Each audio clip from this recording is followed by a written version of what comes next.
ला लावलं होतं. आता या सगळ्या गोष्टी केवळ आठवणींमध्ये आहेत आणि म्हणून मला असं वाटतं की संपूर्ण सभागृह अत्यंत या परिस्थितीमध्ये दुःखी आहे.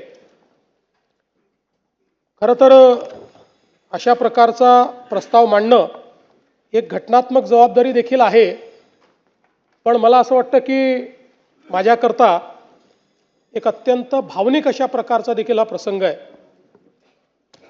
महाकवी भास यांचं एक नाटक आहे स्वप्न वासवदत्त. आपल्याला माहिती आहे त्यातला एक संस्कृत श्लोक आहे, काष्ट गतो ही पावका काय दहती मित्र शोकस्तु हृदयमस्तीच दहती.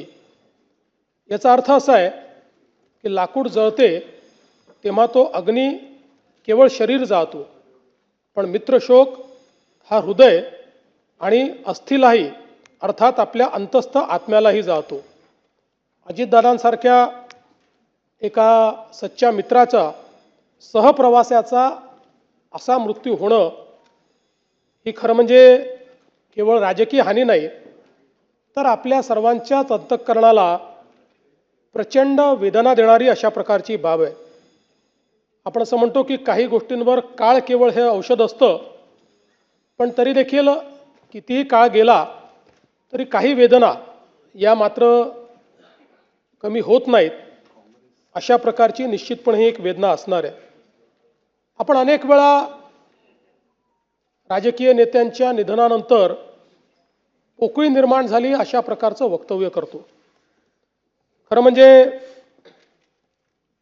ज्यावेळी एखादा ज्येष्ठ नेता आपल्यातनं ते निघून जातात, अनेक वर्ष त्यांनी काम केलेलं असतं, त्यावेळी त्यांच्या निधनाने त्यांची कमतरता जाणवते, ती पोकळी नसते.